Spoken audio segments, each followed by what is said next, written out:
Narito na naman tayo para sa isang napaka-sweet at nakakakilig na love story nila Kalingap Edu at Ate Viancy. Ulat mo ay aking makilala.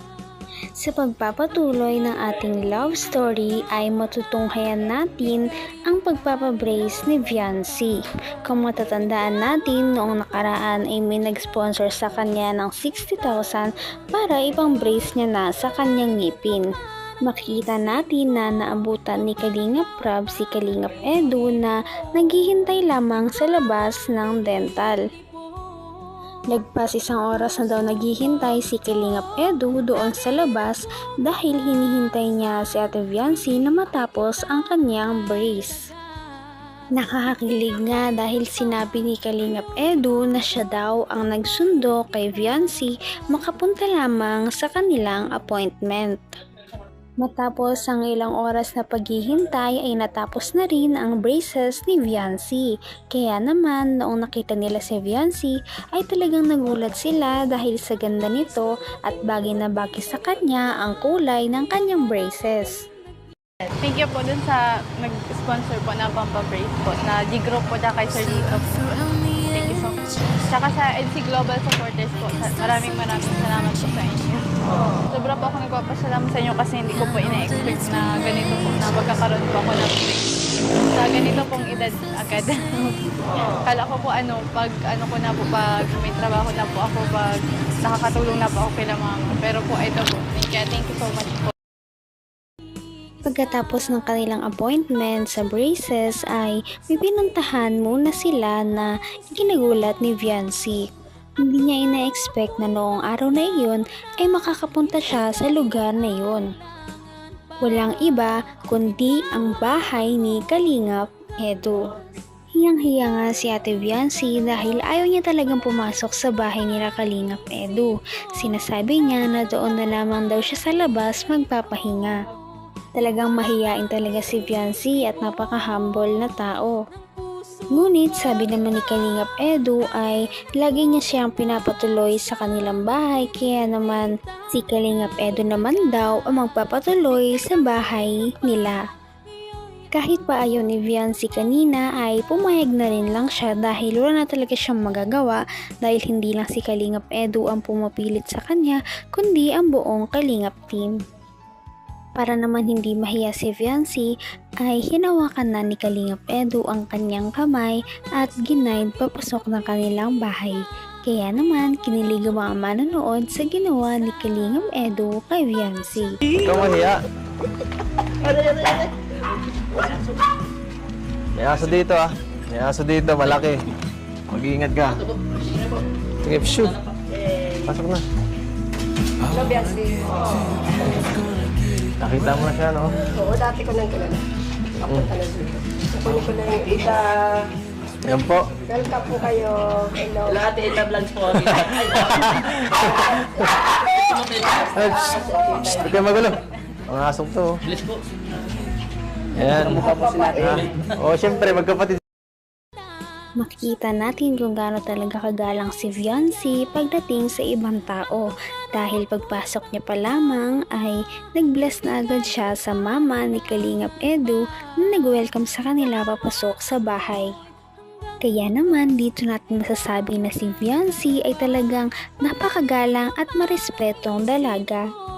Kaya naman hindi na nila ito pinatagal at pinapasok na si Viancy sa bahay nila Kalingap Edu. Ito nga ang first time na makakapunta si Viancy sa bahay nila Kalingap. Kaya naman makikita natin na talagang nahihiya pa siya at di niya alam ang gagawin. Sabihin mo ang gusto mo. Kahit ano. Kailan po dito lang po. Kahit ako. Joke lang. Saging. Ngatain mo lang sa gilid. Sige po. Baka di ka pa marunong. Marunong po. Marunong po ako magbalat. Baliktad! Saka nakakita yung saging ganyang pagbalat. Tama po. Ibang klase ka magbalat ng saging, baliktad. Okay ka lang? Ano, gusto mo lugaw? Papagawa ko kay mama. Ay, naku, hindi po. Hindi na po. Hindi siya. Nahihirapan ka eh. Ay, hindi, okay lang. Ma! Nagluto nga lugaw. Pambira. Pambira, hindi po. Napaka-sweet naman talaga ni Kalingap Edu dahil ngayon naman ay inaalagaan niya si Viancy sa sarili nilang bahay. Sabi niya ay bumabawi lamang daw siya kay Viancy dahil kapag sila naman ang nasa kanilang bahay ay inaalagaan din niya ang Kalingap team. Dahil alam ni Kalingap Edu kung gaano kahirap at kasakit magkaroon ng brace ay alam na alam niya kung paano niya alagaan si Viancy ngayon na bagong brace lang din siya. Maya-maya naman ay nangyari na ang pinakahihintay ng lahat dahil pinakilala na ni Kalingap Edu si Viancy sa kanyang mama. Mungga, saging o pakwan? O lahat? Wala po. Ha? Wala? Ay, ganun. Bakit wala? Ano favorite mo bukas? Yes, steak. Ano favorite mo bukas? Ano yung blend? Pinoon po. Fredo, Ha? sa akin po apple. Anong apple? Ito po, Wala namang sakit ang ngipin mo. Oo. meron din po eh. Okay lang yan. Nahirapan po ako lumunok eh. Ayun lang ako. Opo. Para kay Viancy ito at di siya makakain. Ay, para kay ate. So sweet naman. Sweet naman Kuya Ido ko. Yan. Diba siya ate na lang tayo. Ay, So yan. ikaw ang pag-ibig na binigay. Sige, para sa'yo lang yan. Saan tayo ito? Ha? Talaga namang napaka-effort ni Kalingap Edu sa pag-aalaga kay Viancy dahil alam niya na masakit nguyain ang saging kaya naman pinag-blender niya si Viancy ng iba't ibang prutas dahil alam niya na hindi pa kumakain si Viancy simula umaga. Makikita rin natin kung gaano ka-approve ang nanay ni Kalingap Edu kay Viancy dahil sino ba namang hindi a-approve sa kanya kung ganyan siya kabait, kahumble at kasipag dahil alam din nila na nanonood ng vlog ang nanay ni Kalingap Edu sa kanilang serye. Kaya naman kilala ng mama ni Kalingap Edu si Viancy at ang kanyang mga ugali. Talaga namang kahit nandyan ang mama ni Kalingap Edu ay hindi talaga siya nahihiya na ipakita kay Viancy kung gaano ka-special ang dalaga para sa kanya.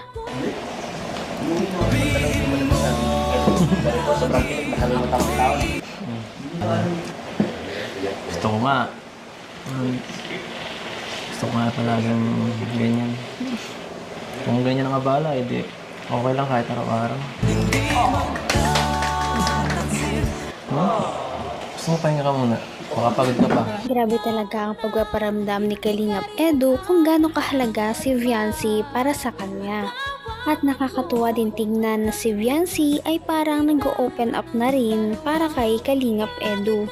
Ngunit maya-maya ay nagulat na lang ang Kalingap team dahil nung tapos na silang kumain ay bigla na lamang naghugas si Viancy ng plato. Kaya naman agad-agad siyang pinigilan ng mama ni Kalingap Edu dahil mapapagod lamang siya. Ngunit dito natin makikita kung gaano talaga kagalang si Viancy kapag nasa ibang bahay siya. Meron talaga siyang manners kahit saan siya magpunta. Kaya naman humahanga talaga ang viewers at kanyang mga supporters. Bukas na sa plato. Naghugas ka plato. Mangilaw ka ng kamay mo. Sige. Hindi. Si Viancy, mahugas daw ng plato. Hindi. Bawal. Ang masabi ko sa kanya? Ayaw ko bait. Okay. Pasado, no? Pasado.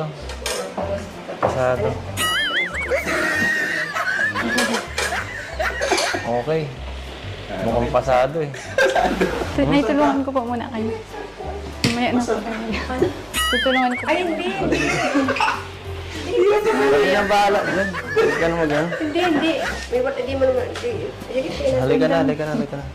Mamaya. Sa sobrang bait at sipag nga ni Ate Viancy ay wala na talagang masasabi sa kanya ang mama ni Kalingap Edu.